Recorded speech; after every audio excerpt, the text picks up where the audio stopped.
मैं समझता हूँ रामपुर की आज़ादी अब जब वो आज़म तो यहाँ से हटने से आज़ादी मिल गई, क्योंकि आज़म पे उस वक्त ये वहशत नहीं आई, लोगों की ज़मीनों पे कब्जा नहीं कर रहा था, उस वक्त वो वहशत नहीं थी। अब तो हैवान है वो पूरा, मेरे ख्याल से शैतान से बस एक कदम नीचे ही होगा। ये तो अभी भी अपनी बीन बजाए जा रहे हैं अखिलेश, लेकिन आप खुद देख लेना 10 मार्च के बाद सापा का क्या हशर होने वाला है। जालिमों को चुनते भी रहे और हमसे मदद भी लेते रहे, ये गलत बात है। मैं आज़म को वॉक ओवर नहीं दूंगा। आदाब का लीडर हिंदी के लिए वसीम अख्तर हम मौजूद हैं इस वक्त यूपी के ज़िला रामपुर में, और रामपुर में उस नूर महल में जिस नूर महल ने लंबे वक्त तक कांग्रेस को संचालित किया है इस ज़िले में, और नवाब खानदान ने राजनीति में आने के बाद इस जनता की सेवा की है। एक बहुत बड़े वक्त के बाद, एक अंतराल के बाद नवाब खानदान के जो नवेद मियाँ हैं, कादिम अली ख़ान नवेद मियाँ, एक बार वो शहर विधानसभा सीट से चुनाव लड़ रहे हैं। बहुत पहले कभी नवाब शहर विधानसभा से लड़े थे, लेकिन इस गैप के बाद अब नवेद मियाँ मैदान में हैं, उनके सामने आजम खां हैं। हम नवेद मियाँ से चुनाव को लेकर गुफ्तगू करेंगे, जानेंगे कि किस तरह से उनको जो आजम खां हैं उनको फाइट दे रहे हैं और उनकी जो उम्मीदें हैं वो किस तरह की। नवेद मियाँ, आपका स्वागत है। शुक्रिया।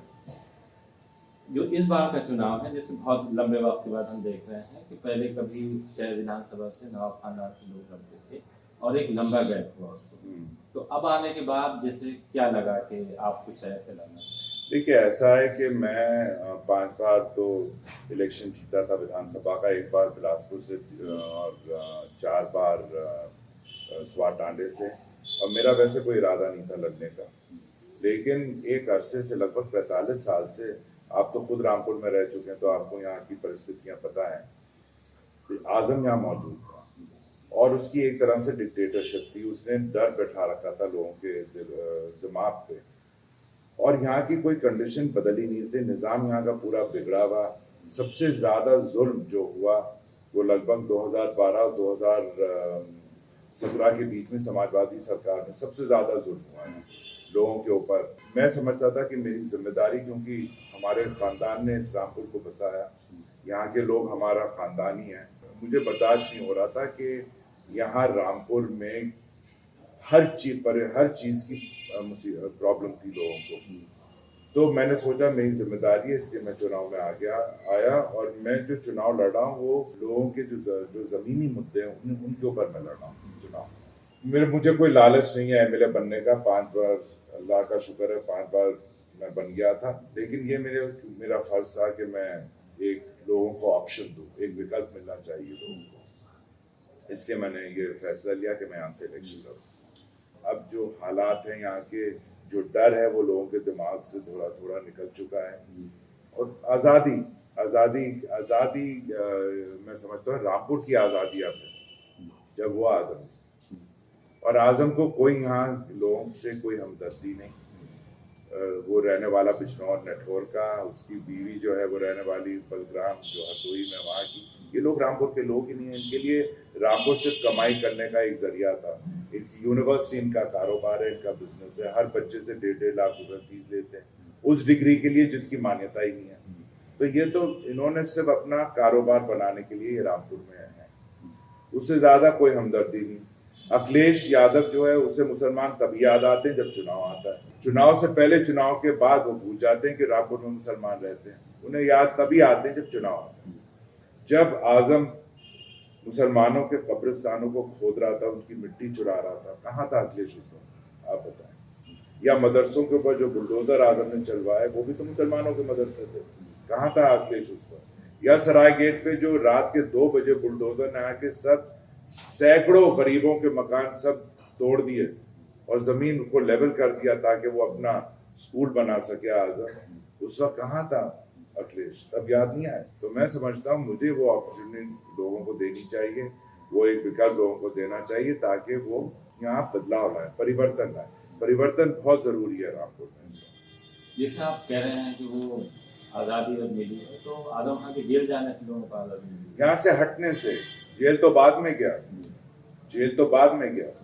तो यहाँ से हटने से आज़ादी मिल गई। और अब समाज ये जो, क्योंकि रामपुर में अक्सरियत में मुसलमान आबादी है तो लोग साइकिल कर रहे हैं, लेकिन रामपुर तय नहीं करेगा लखनऊ में मुख्यमंत्री कौन बनाएगा, और रामपुर तय नहीं करेगा कि उत्तर प्रदेश में सरकार किसकी होगी।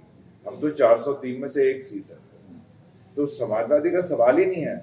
वो अपने 100 सीटें भी आ जाएं तो बहुत बड़ी बात है। आजम खान अगर जेल में हैं तो इससे जेल अपनी गुनाहों की वजह से, पब्लिक के लिए थोड़ी जेल गए हैं, किसी सरकार ने थोड़ी जेल में डाला है। सबसे पहला कंप्लेनेंट मैं था। 115 मुकदमे उसके खिलाफ, सब एक कंप्लेनेंट मुसलमान, कोई गैर मुस्लिम नहीं है उसमें। तो आप किसी और के ऊपर उंगली कैसे उठा रहे हो? भाई जिसको तुम नुकसान करोगे, जिसका घर तोड़ोगे, जिसकी जमीन छीनोगे, सरकारी संपत्ति पर कब्जा करोगे, इसमें जल निगम की भर्तियों में दलाली करोगे, हर गलत काम तो उसने किया है।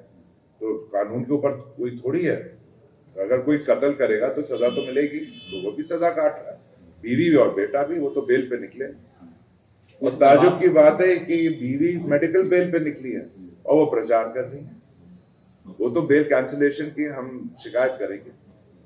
आपके वालिद यहाँ से लंबे वक्त तक सांसद रहे और जब इस शहर में निकलते थे तो एक उनका अलग पहली बार आप चुनाव लड़ रहे हैं शहर से, तो किस तरह का माहौल?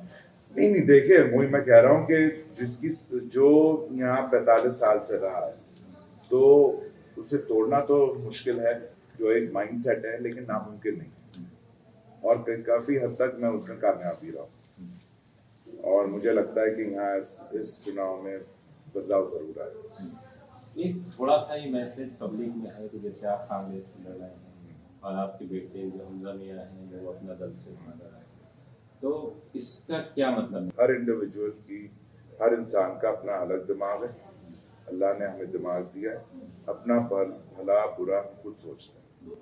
मैं, आपको तो याद होगा, आप तो यहाँ रह चुके हैं, मैं बीएसपी से मिनिस्टर था, मेरी वालदा थी कांग्रेस में, एआईसीसी में। तो मुलायम सिंह यादव ने अपनी बहू को बीजेपी ज्वाइन करवा दी। ये सवाल तो आप उनसे पूछें।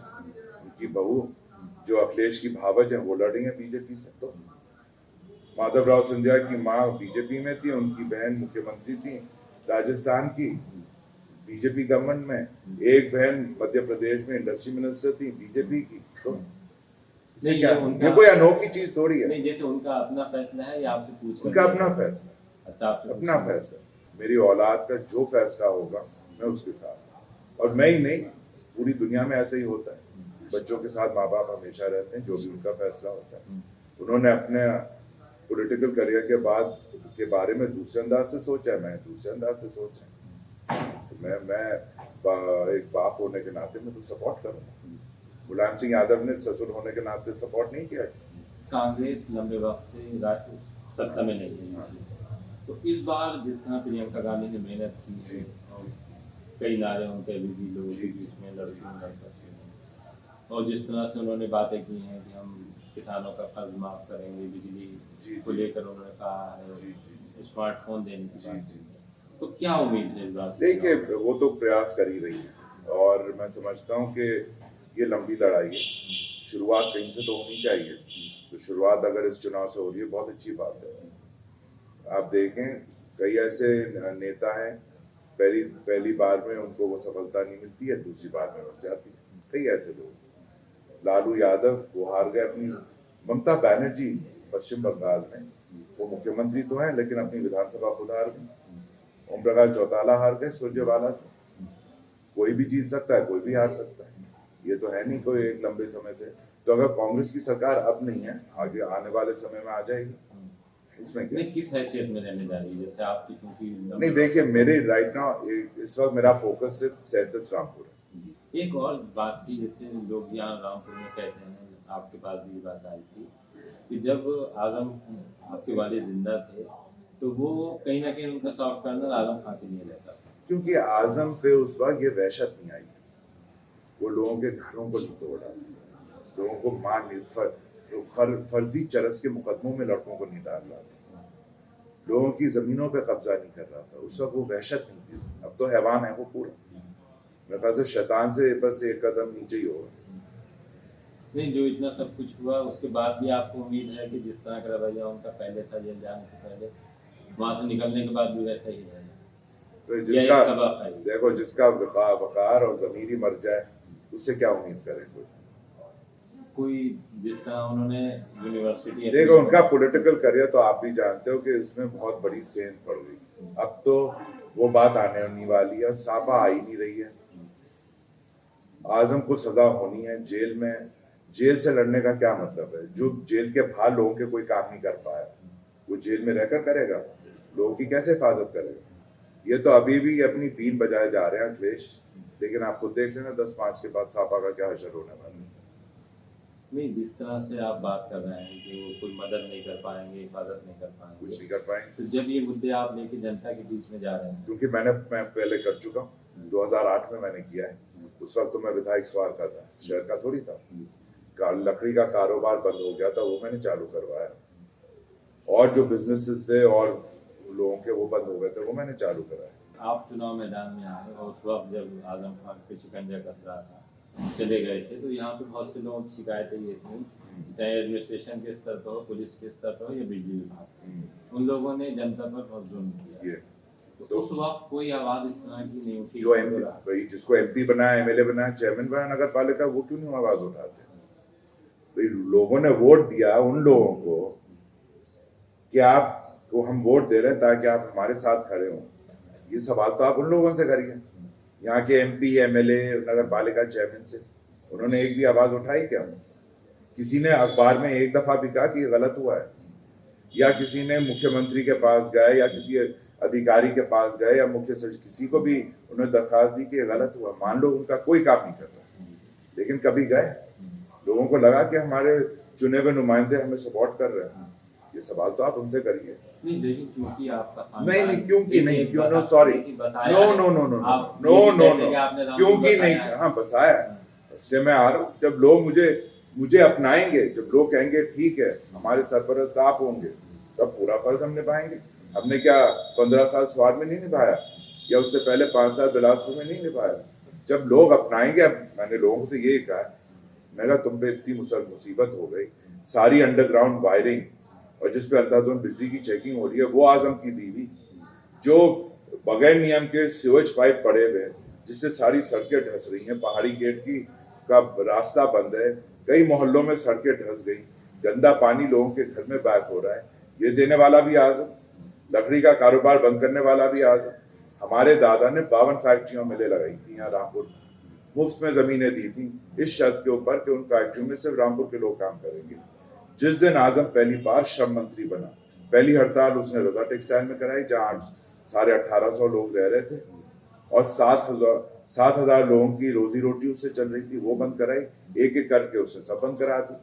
ये तो सामने से नुकसान दिख रहा है, तो लोगों को खुद एहसास होना चाहिए। जालिमों को चुनते भी रहे और हमसे मदद भी लेते रहे, ये गलत बात है। जिसको MP बनाया, MLA बनाया, उसका फर्ज है। अगर जिसकी सरकार चल रही है और आप विपक्ष से कहें कि हमारी मदद क्यों नहीं कर रहे हो, तो उस विपक्ष सरकार को लाने वाला कौन है? तो पब्लिक के वोट से होती है क्या? कोई अधिकारी तय कर देता है कि ये सरकार बनेगी? कितना जो मुकाबला होने जा रहा है आप लोगों के बीच में, इसको चुनौती मान रहे हैं या इजी मान? नहीं, इजी कोई चुनाव नहीं होता, किसी का चुनाव इजी नहीं, किसी का। लेकिन हाँ, मैं आजम को वॉक ओवर नहीं दूंगा। अभी आपने नवेद मियां को सुना, उन्होंने साफ कर दिया है कि चुनाव रामपुर में किस तरह का होने जा रहा है। आजम खान से लोगों को किस तरह की उम्मीदें थी उन्होंने पूरी नहीं की हैं, और अब अगर मुझे वो जिम्मेदारी देते हैं तो वो वायदा करते हैं कि मैं उनकी उम्मीदों पर खरा उतरूंगा और जिस तरह से रामपुर में जुल्म हुए हैं वो जुल्म कभी नहीं होंगे। बहुत बहुत शुक्रिया।